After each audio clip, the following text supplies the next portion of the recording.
Bienvenue dans les podcasts de l'envie. Chaque épisode est une porte entrouverte sur une décision, un moment, un déclic, une action qui aura souvent été à l'origine de bien belles aventures. Ici, l'envie n'est pas un mot abstrait. C'est une force concrète, celle qui sépare ceux qui rêvent de ceux qui font. Aujourd'hui, je reçois Laurence Koppelman, qui est directrice de la coordination pédagogique de l'accompagnement des Livers, dans une association qui se nomme LIVE, qui veut dire l'Institut des vocations pour l'emploi, dont elle nous parlera peut-être à la fin de cet entretien. Laurence, elle a fait un DUG A, maths physique, puis une école de commerce, puis un Master 2 en ressources humaines à Dauphine. Alors, il y a très longtemps, elle est rentrée chez Euromarché. Pour les plus jeunes, c'est devenu Carrefour depuis le temps. Comme chef de rayon textile, elle est restée 20 ans dans le groupe Danone avec des sociétés comme Eudebert, Belin, Lu, le siège de Danone. Et puis un jour, boum, elle rencontre le monde de la VAE et décide de s'y engouffrer pour le compte du groupe Danone, bien évidemment. Et puis pour elle-même en créant sa société Rebond RH. Bonjour Laurence. Bonjour Eric. Alors merci déjà d'avoir accepté mon invitation dans les podcasts de l'envie. Première question, c'est quoi l'envie qui a vraiment bousculé ton parcours professionnel et qui t'a donné envie de te consacrer à ce qu'on appelle la VAE? Bon alors déjà, Eric, je te remercie pour ton invitation. C'est vrai que je m'attendais pas du tout à ça, mais je suis ravie d'être à tes côtés aujourd'hui. Ça fait 32 ans exactement qu'on se connaît. On se croise, on se recroise dans les trains, etc. Et c'est toujours avec grand plaisir.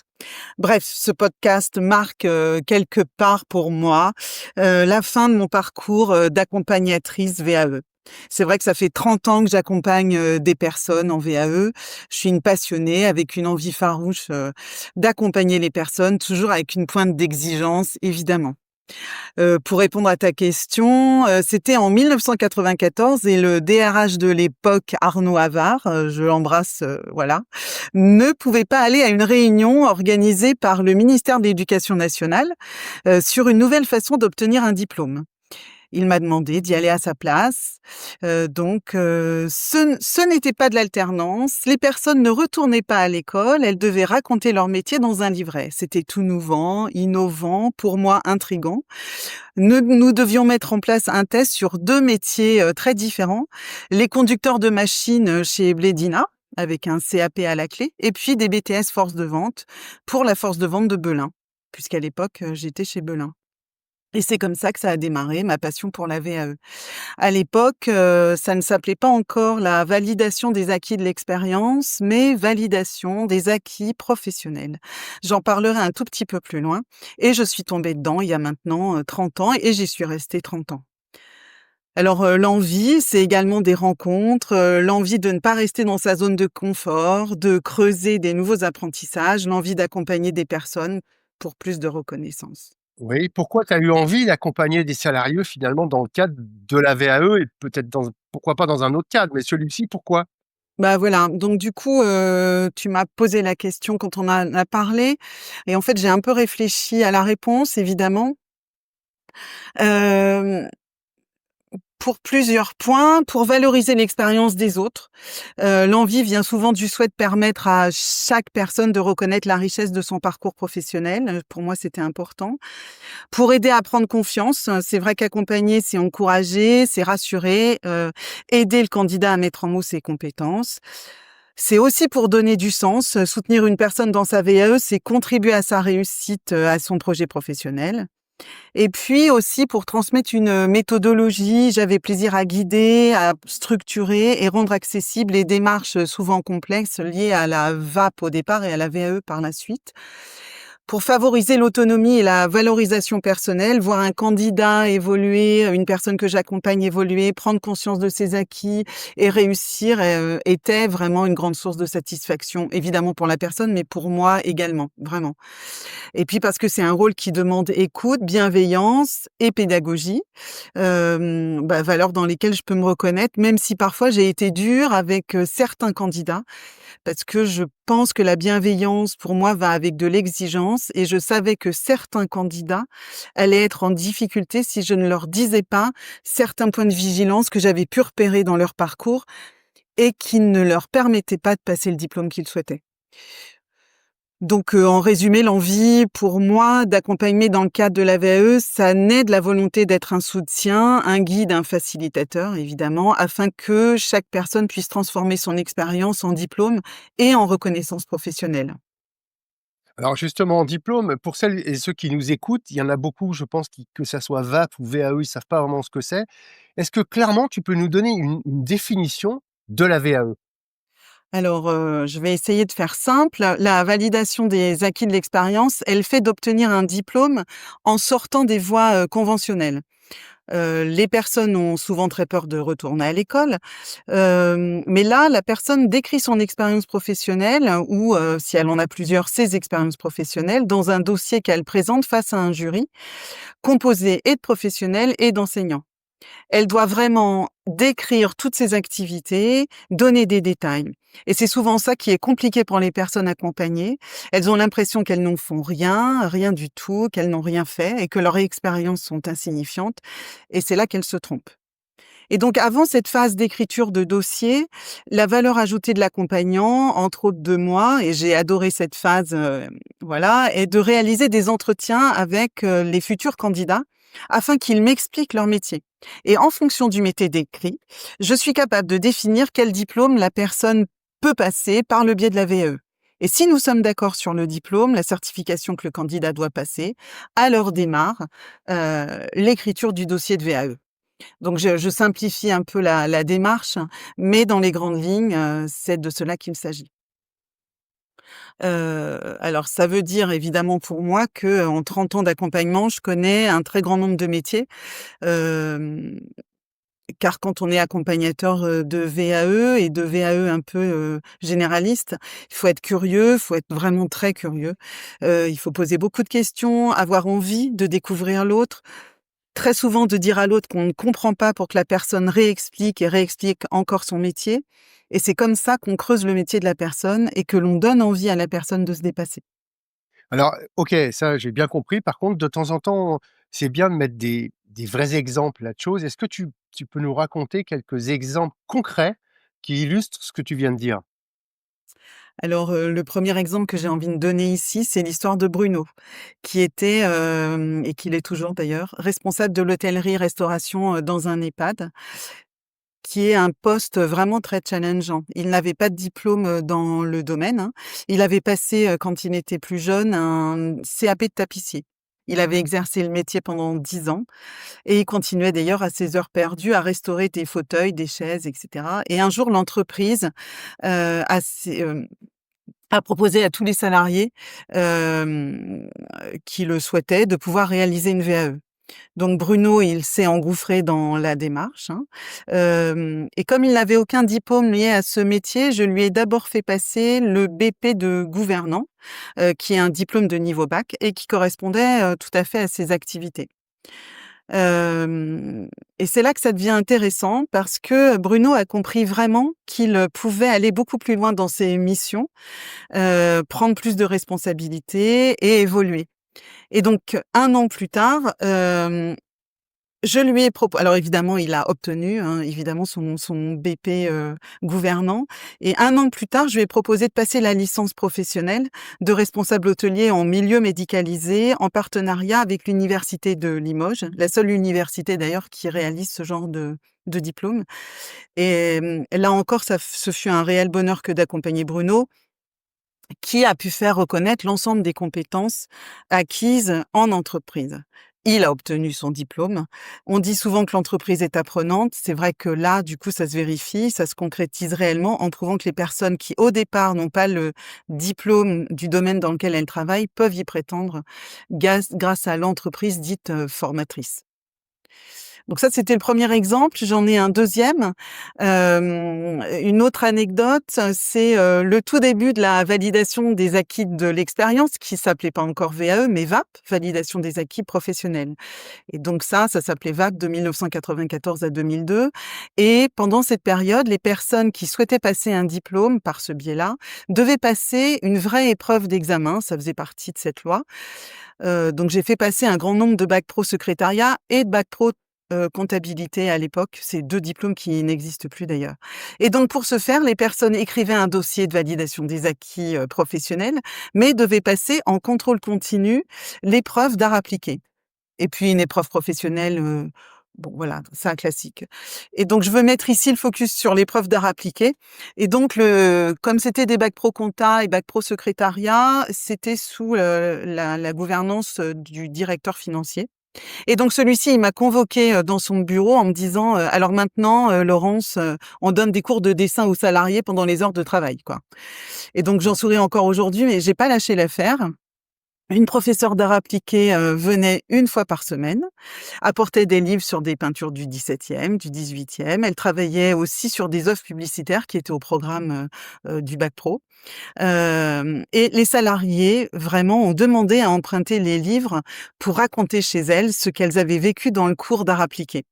Elles avaient, ce qu'elles m'ont dit, c'est qu'elles avaient des discussions intéressantes avec leurs propres enfants, leurs compagnons.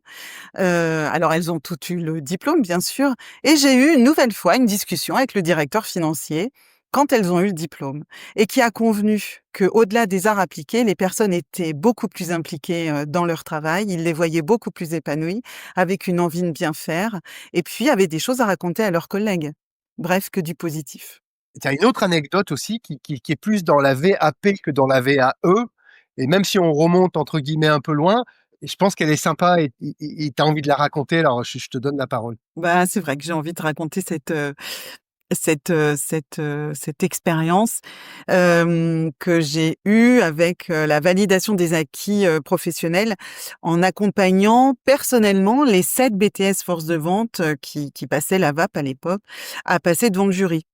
Heu, Tous les jurys à l'époque se passaient, à la maison d'examen à Arcueil et donc nous sommes allés à la maison d'examen à Arcueil. Je les ai accompagnés, alors que normalement, je ne les accompagne pas évidemment.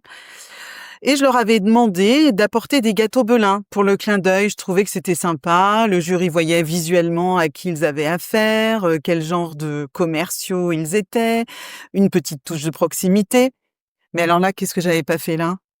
Les jurys n'ont pas du tout apprécié en fait, ils ont pensé qu'on les soudoyait, qu'on les achetait. C'était incroyable, enfin et donc j'ai été déçue et j'étais non seulement déçue, mais très embêtée, pour mes candidats et je me disais que ça allait être un point négatif pour eux et que peut-être ils n'auraient pas leur BTS. Alors heureusement, ça n'a pas eu d'influence négative, ils ont tous eu leur BTS et lié à ça, il y a un des candidats, parce qu'ils ont passé en juillet et donc un des candidats, Patrick, 45 ans, lorsqu'il a eu la réponse, positive, reçue par courrier, hein, il a téléphoné à son fils qui passait dans le même temps, puisque c'était au mois de juillet aussi, son bac et donc il a téléphoné à son fils et ce dernier lui a répondu: «Papa, je le savais, on a tout déchiré». Et vraiment c'était, moi j'en ai un peu encore la chair de poule parce que c'était vraiment émouvant et c'est ça la VAE, c'est ça la VAP, c'est, hem, chaque personne qui passe, son diplôme, par ce biais est unique. Elle a une histoire à raconter, un vécu et en fait, c'est toujours une expérience, personnelle incroyable. Est-ce qu'on garde des liens particuliers avec des gens ou est-ce qu'une fois que c'est fini, c'est fini?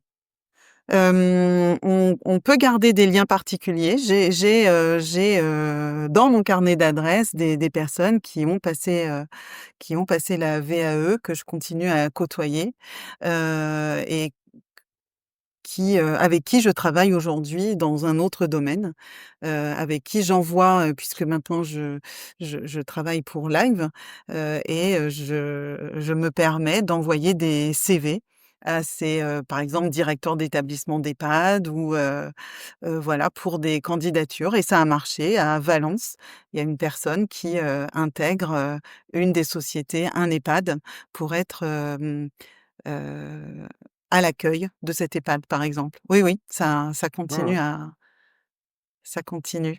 L'expérience continue, d'une autre manière. Mais si on revient un petit peu en arrière, tu as porté la VAE au sein du groupe Danone avant de créer ton entreprise. Et qu'est-ce qui t'a poussé à franchir le pas? Pourquoi tu as pas continué à être madame VAE chez Danone et pourquoi tu as monté ton entreprise et que tu as voulu avoir Ouais. un côté, je sais pas, peut-être plus libre ou plus de sens ou qu'est-ce qui t'a poussé à faire ça? Alors c'est un peu tout ça en même temps. En fait, il se trouve que fin 2008, je devais changer de poste. Ça faisait 5 ans que j'étais directrice de l'employabilité pour le groupe Danone en France et on me proposait un poste au centre de recherche, du groupe Danone. J'ai accepté, c'est vrai et très rapidement, je me suis rendu compte que le poste n'était pas fait pour moi et que de surcroît, la VAE n'était pas reprise au sein du groupe Danone. Donc j'avais l'impression de délaisser mon bébé, de ne plus travailler du tout sur la VAE me posait un problème personnel et j'ai donc décidé de partir avec l'envie de créer ma société, de ne faire que de la VAE. Aider, accompagner, impulser les entreprises dans ce genre de démarche, c'était mon truc. Voilà. Tu es resté 20 ans chez Danone et tout d'un coup, il y a ce grand saut dans lequel tu pars quasiment de zéro, tu pars avec une passion, parce que la VAE, c'est une passion et je le sais chez toi. Et est-ce que Danone, c'est devenu un premier client, un premier partenaire, ou alors tu as tout reconstruit différemment? Alors, je vais répondre un peu différemment. C'est vrai que j'ai été, très chanceuse, vraiment très chanceuse parce que, en travaillant sur la VAE pour le groupe Danone, j'ai été quand même très sollicitée par, les médias. À l'époque, qui s'intéressaient à la validation des acquis de l'expérience, comme Usine Nouvelle, Entreprises et Personnel, d'autres médias dont je ne me souviens plus du nom. Mais j'ai aussi gagné en 2005 le premier prix trophée Enjeux Les Échos, et qui a également, dans le microcosme, a été, très médiatisé. Donc j'ai quand même eu cette reconnaissance-là. Hem et donc ça m'a permis, d'être connue dans ce petit milieu et donc dès que j'ai décidé de partir du groupe Danone, j'ai eu l'envie de prêcher la bonne parole auprès d'autres entreprises qui avaient la même typologie de salariés et il se trouve que de façon concomitante, j'ai été contactée par le groupe L'Oréal, qui m'avait sollicité auparavant pour que je raconte l'expérience de la VAE que j'avais eue chez Danone et L'Oréal m'a proposé de devenir madame VAE pour le groupe. Donc premier gros client. Alors c'est vrai que ça a été une expérience vraiment enrichissante. Je suis allée expliquer la VE dans chaque usine du groupe, dans chaque entrepôt, dans les centres de recherche, dans les sièges sociaux et puis les contrats se sont enchaînés grâce au réseau des anciens de Danone, puis de L'Oréal et mon second client a été Panzani grâce à une ancienne de Danone évidemment qui s'appelle Pascal et qui était à l'époque DRH de cette société.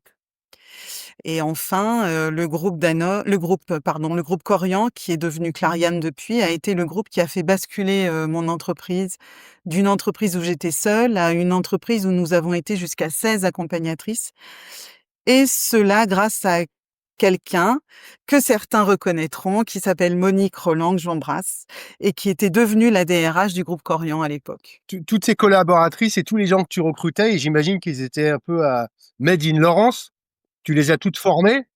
C'est ça, c'est ça, ces 16 accompagnatrices, en fait, je les ai toutes formées à ma manière. Avec de la bienveillance, de l'exigence aussi, hein, je dis toujours que ça va avec, en mettant en place des outils, des méthodes, des relectures de dossiers à plusieurs accompagnatrices parce que dans plusieurs têtes, il y en a plus que dans une et on est plus efficace et j'ai accompagné plus de 10 000 personnes hein, sur, plus de 350 diplômes, différents du CAP au master 2, y compris des masters de recherche, avec plus de 95 de réussite, à l'examen pour les diplômes de l'éducation nationale et les diplômes universitaires et plus de 70 de réussite pour les diplômes paramédicaux, comme les diplômes d'état d'aide-soignante, alors que la moyenne nationale n'était que de 24. Alors c'est vrai que je suis très fière de ce résultat et puis c'est, une vraie fierté aussi pour mon équipe de l'époque, c'est vrai. Alors, si on revient, excuse-moi, mais au point de départ, parce que l'envie, elle est née là. Comment elle est venue cette envie? C'est toi qui l'as cherchée ou finalement elle t'a trouvé? Comment t'es tombé là-dedans? Hem en fait, nous sommes en France. C'est un peu ça le point de départ avec un regard sur le diplôme qui est très particulier en France. On aime savoir les diplômes que nous avons passés il y a maintenant 30 ans, 40 ans, 50 ans. Et donc forte de ce constat, pour développer l'employabilité des personnes, je me disais qu'il était intéressant pour ces personnes, pour ne pas rester sur le bas-côté, qu'elles puissent passer le diplôme qui correspond, au métier exercé. Et donc souvent, elle me disait que ce diplôme qui était obtenu était une valorisation d'elle-même, une meilleure confiance en elle, un retour sur leur passé, une réparation. Elles pouvaient montrer à leurs enfants que l'on peut apprendre à tout âge, que l'on peut réfléchir sur son métier, comment on réalise ce métier, comment on réalise les missions associées au métier, comment on prend des initiatives, comment on devient curieux. C'est comme ça que qu'est venue cette envie, car les salariés ne sont pas mariés avec l'entreprise et il vaut mieux avoir un diplôme qui corresponde à son métier que pas. Pour moi, c'est ça l'employabilité, prendre les devants sur ce qui pourrait arriver, prendre son avenir en main. Alors, quand tu as décidé de quitter Danone en 2009, ça se faisait pas. Aujourd'hui, il y a plein de gens qui quittent des grosses entreprises et qui montent leur propre société. Aujourd'hui, en 2009, c'était quand même un peu rare. Et comment ça a été perçu par tes confrères, tes consoeurs et par le monde du travail que tu connaissais à l'époque? Hem, alors je crois qu'à l'époque, j'ai quitté l'entreprise en juin 2009. Je crois que j'étais dans ma bulle. Mais quand j'ai quitté réellement le groupe Danone, à mon pot de départ, c'est vrai que j'ai beaucoup pleuré car je quittais, un monde que je connaissais avec des collègues, une équipe, des discussions du matin et j'arrivais dans un monde nouveau où j'étais seule et où les personnes que j'allais côtoyer étaient certes des anciens de Danone au départ, mais devenus clients et donc plus la même relation, qu'on le veuille ou non, plus de travail en équipe, mais une prise de décision seule, à chaque instant. Et puis quand j'ai expliqué à d'anciens collègues que j'avais une équipe de 16 collaboratrices, c'est vrai qu'ils n'en revenaient pas et je suis pas partie pour le clin d'œil, ça c'est le petit clin d'œil, le sourire, pour être, coach comme beaucoup d'anciens Danone le font. Hem, mais quand on y réfléchit, j'ai quand même coaché 10 000 personnes, puisque c'était les 10 000 personnes accompagnées. Ouais, non, c'est énorme. Et alors, après plus de 30 ans dans la VAP, puis la VAE, comment tu vois l'évolution des choses? Comment tu as vu cette évolution se créer petit à petit entre le moment où tu as commencé, puis le moment où, quelque part, tu as arrêté? Est-ce que c'est en perte de vitesse, la VAE? Quelle implication du digital, par exemple, ou du monde de l'intelligence artificielle aujourd'hui sur cette partie-là? Tu as une idée ou comment tu vois les choses sur cette question Hem, d'évolution? en fait, la réponse que j'apporterai à ta question, elle est un peu différente. C'est-à-dire qu'en la réforme qui a eu lieu de la validation des acquis de l'expérience de la VAE en 2021 m'a permis de prendre une décision radicale, arrêter l'accompagnement, à la VAE. C'est vrai que je me reconnaissais plus du tout dans cette réforme. Moi et mon équipe, à l'époque, on accompagnait des personnes et on prenait le temps de les accompagner correctement et ça veut dire aussi avec une amplitude, qui pouvait aller sur une année et demie. Et là, avec cette nouvelle réforme, on devait, bâcler en 6 mois, un dossier de VAE. De mon point de vue, c'était impossible à réaliser et puis les entretiens que j'adorais mener ne devaient plus être menés de la même manière. Bon voilà, donc ça m'a permis d'arrêter, très facilement et très rapidement. Mais en revanche, c'est vrai que la VAE continue, elle doit toujours continuer, c'est une excellente chose et les personnes ont réellement besoin de valoriser leur parcours, quand cela est possible et donc du coup, ça continue. Donc finalement, tu as fait un point d'entrée, tu rentres dans l'entrepreneuriat et un point de sortie à cause d'une loi de 2021 qui finalement casse un peu le métier. Tu arrêtes ton entreprise et donc finalement, est-ce qu'on peut dire que ces lois et tous ces règlements ont tué ton envie de poursuivre la VAE? Alors, en 30 ans, quand même, je garde toute cette compétence, en moi de Oui. définition, de compréhension des diplômes. Je continue quand même à regarder les évolutions des certifications parce que c'est en moi. J'en connais un grand nombre par cœur, du CAP au master 2. Je continue également, à avoir des demandes en fait pour, réaliser des validations des acquis de l'expérience collective hein, avec des entreprises. Hem, Mais tu donnes pas suite. Tu donnes pas suite parce que parce que ta société, elle n'existe plus, parce que tu es passé à autre chose? voilà, c'est ça et mon envie d'accompagner est toujours aussi forte, c'est vrai, Oui. mais je le fais d'une autre manière. Voilà, Alors depuis, alors comment tu le fais? C'est quoi ce programme live dans lequel, j'ai compris, ou live, je ne sais pas comment on le dit. on dit live, Heu, on dit live. alors tu es passé de rebond RH, ta société, Mmh, à autre chose dans lequel finalement tu reviens dans un monde plus, hem, «salarial» entre guillemets, si je peux dire ça comme mmh, ça? mmh. Alors, depuis 2021, c'est vrai que je suis la directrice de la coordination pédagogique, et de l'accompagnement des bénéficiaires du programme, on dit des liveurs, pour Live, l'Institut des vocations pour l'emploi. Alors Live, c'est, une association qui accompagne des personnes désireuses de retourner à l'emploi. Donc ces personnes ont obligatoirement plus de 25 ans, elles sont éloignées de l'emploi depuis plus d'1 an.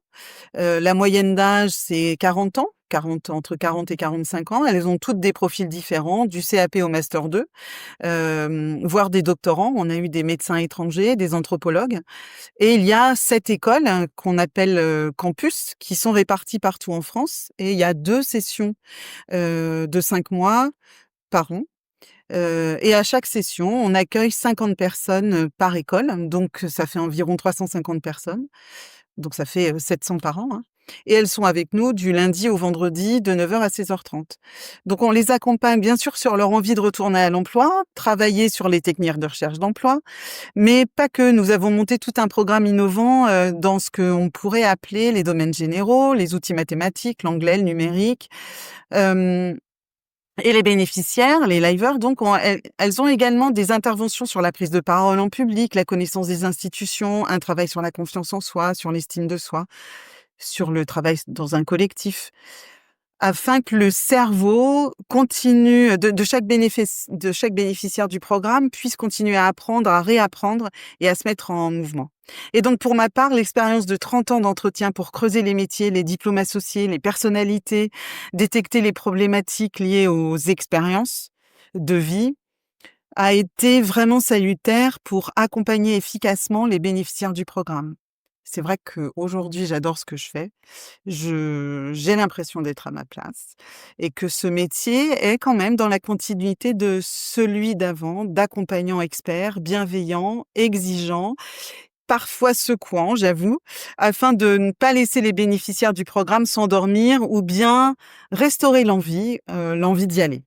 Comment tu as connu Live et surtout comment tu es rentrée là-dedans finalement? Eh ben, c'est vrai que, le réseau, Danone est quand même un réseau, incroyable et en septembre 2018, j'ai été appelée par un ancien Danone qui s'appelle Olivier T, que je remercie ici, parce que c'est une expérience incroyable que je vis tous les jours. Pour, réfléchir avec lui, construire une histoire, un programme autour de l'insertion professionnelle. L'idée, c'est vrai, était de créer quelque chose d'innovant dans un territoire, défavorisé, et un peu stigmatisé, par l'actualité à Clichy-sous-Bois, fut un temps. Et puis, c'est vrai que ça a tellement bien marché, que nous sommes aujourd'hui à 7 campus qui sont répartis sur tout le territoire français. Et ça a vocation demain à avoir 9 campus, 10 campus, 15 campus? Ça, je ne le sais pas moi-même. Déjà, le 7e campus va démarrer en mars 2026. D'accord. Donc déjà, on va s'occuper de ce 7e campus qui va être à Bordeaux. Et puis l'avenir nous dira, si on continue ou pas à en créer d'autres. Je ne le sais pas. Et pour ceux qui nous écoutent, comment on «postule» entre guillemets à Live ou comment on dépose un dossier? Comment ça se passe pour recruter, On a un fort lien avec, des associations qui nous d'accord. connaissent, avec qui, on explique ce qu'est Live, avec aussi, les centres, France Travail. Pareil, on explique aux directeurs, des différents France Travail avec qui, on est implanté sur le territoire, ce que l'on fait pour que des réunions d'information collective soient organisées dans les différents France Travail des villes dans lesquelles on est implanté. Alors j'imagine quand même que dans tout ça, il y a eu des moments de doute. Qu'est-ce qui t'a gardé, il y a dont cette fameuse loi, mais qu'est-ce qui t'a, aidé à garder cette flamme que tu avais depuis le début et que tu as toujours, puisque ça s'entend dans ta voix, cette idée d'aider les gens avec de la bienveillance, de les «pousser» entre guillemets à aller un peu plus loin que ce qu'ils ont, aujourd'hui. Qu'est-ce qui t'a aidé justement à garder cette flamme? Je pense que l'envie d'accompagner les autres, les personnes a toujours été présente. Les moments de doute pour moi sont plus liés, je crois, à l'activité de consultante. En fait, je suis quelqu'un de stressé et je me disais que tout pouvait s'arrêter du jour au lendemain. C'est vrai que j'ai jamais, par rapport à ce qu'on se disait au début, j'ai jamais démarché aucun client et donc tous mes clients sont venus à moi par le bouche à oreille. C'est une chance et en même temps, c'est une sorte de contrainte puisque en fait, je n'ai jamais fait de commercial. Hem Et l'autre moment de doute, j'ai pu également avoir, des moments, de réflexion ou de doute lorsque le résultat lié à la VAE d'une personne n'était pas celui que j'attendais. Je me disais que mon accompagnement n'avait pas été assez poussé, que peut-être j'étais en perte de vitesse, que je m'intéressais pas assez à la personne, que j'avais pas été assez curieuse. Hem Et puis, c'est vrai que ça repartait avec le prochain candidat. Alors c'est vrai que ça m'est pas arrivé souvent, puisque j'ai eu 95 de réussite, mais c'est vrai que la réflexion est toujours là. Voilà. Alors, est-ce que ton envie initiale, elle en a généré d'autres au fur et à mesure que tu avançais dans le temps? Ah ah! Alors là, j'ai à un moment donné, j'ai fait un pas de côté. Je sais pas si tu le sais, mais chez Danone, à un moment donné, on disait que il faut croire en ses rêves et donc Oui, en ses envies.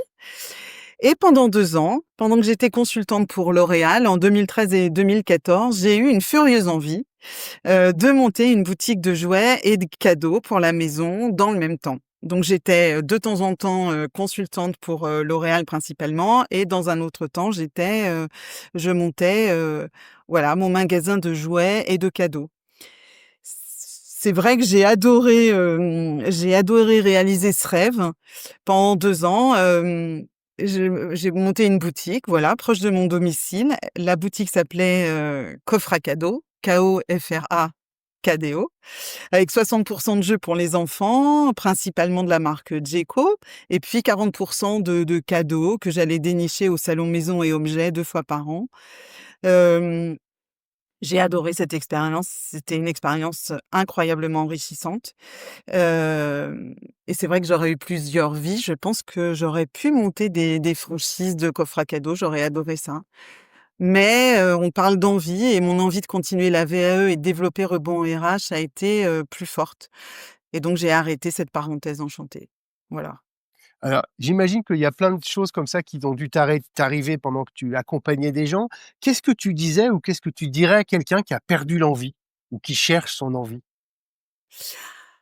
Alors cette question, tu me l'as posée avant qu'on réalise l'entretien pour que j'y réfléchisse quand même parce que c'est pas évident, Oui, évident. Hem Et ce que je dirais à quelqu'un qui a perdu l'envie, c'est que l'envie n'est pas une ressource infinie. C'est une énergie fragile, hein, qui peut, s'épuiser de mon point de vue. Et si elle semble absente aujourd'hui, ça veut pas dire qu'elle est perdue pour toujours. Elle dort, elle attend un terrain, fertile pour renaître. oui, Et donc les pistes que je pourrais partager, c'est plutôt, accueillir le manque d'envie sans culpabilité, parce que souvent les personnes se sentent coupables et c'est pas l'idée. Et donc ne pas forcer, ne pas juger, traverser une période de vide est humain, on l'a tous vécu. Donc oui. parfois c'est même une étape, nécessaire, pour que quelque chose de nouveau émerge et pour qu'une autre envie apparaisse. Et donc il faut aussi revenir peut-être à des petites choses. L'envie renaît souvent par des gestes modestes, par exemple comme, savourer un moment, simple, écouter de la musique, se laisser, heu, toucher par un sourire, une marche, un parfum, un souvenir heureux, voilà pour que, les petites choses, soient intéressantes. Se reconnecter à ses valeurs, qu'est-ce qui compte vraiment pour moi? Parfois l'envie, ça se perd quand on vit décalé par rapport à ses besoins ou convictions et donc du coup, retrouver ce qui donne du sens, peut rallumer l'élan et peut rallumer, du coup l'envie. Hem, Oser demander et recevoir, c'est vrai que parfois l'envie renaît grâce au lien aux autres, c'est important, une parole, une écoute, un regard bienveillant et l'énergie circule et recevoir peut redonner l'envie de donner aussi et de recevoir, hein, ça c'est sûr. Et puis, accepter que l'envie se cherche. C'est vrai que l'envie n'est pas toujours donnée, d'avance. Ça se construit en expérimentant, en explorant, en tâtonnant, et il est normal de pas savoir tout de suite ce qu'on désire. Et pour finir, quelle est ta propre définition de l'envie? Alors, ça aussi, c'est une question compliquée. Pour moi, c'est un mouvement intérieur qui te pousse à agir pour améliorer la vie, le bien-être ou, quelque part l'état émotionnel de l'autre, sans nécessairement en attendre un retour. Alors c'est vrai que moi, j'aime bien quand même parfois attendre un petit geste en retour, ça fait toujours plaisir. Mais cette envie, elle peut se manifester de plusieurs manières, en fait, de façon émotionnelle, avec le fait de ressentir de la joie ou de la satisfaction à voir, l'autre heureux. Et puis comportemental également, poser des gestes concrets, aider, soutenir, offrir, écouter. Hem et cette envie, elle se distingue par une intention altruiste, vouloir le bien de l'autre pour lui-même. Et cette envie peut aussi se distinguer également par un effet miroir. C'est-à-dire que faire du bien aux autres, ça procure aussi un bien-être personnel. Je suis contente que l'autre soit content et c'est ça qui est intéressant. Et d'ailleurs, certains psychologues associent l'envie à l'empathie active, moi j'aime bien ça, ou à la compassion motivée. Et non seulement comprendre ou ressentir la souffrance ou le besoin d'autrui, mais aussi être poussé à agir pour y répondre. Voilà. Est-ce que tu veux dire un dernier mot avant de conclure?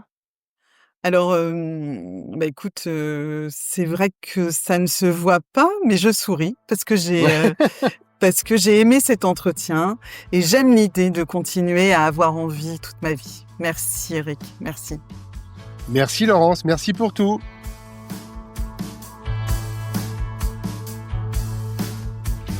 Ce que vous venez d'entendre n'est pas une success story. C'est juste la voix de quelqu'un qui a activé une envie profonde, en l'occurrence la sienne. Et vous, elle dit quoi la vôtre en ce moment? Écoutez-la, laissez-la parler. Et souvenez-vous bien que l'envie est à la vie ce que la noisette est pour l'écureuil. Une réserve d'énergie, de plaisir, parfois même de survie. Alors ne laissez personne appuyer sur le bouton play de vos envies à votre place. Sauf peut-être pour écouter un prochain épisode des podcasts de l'envie.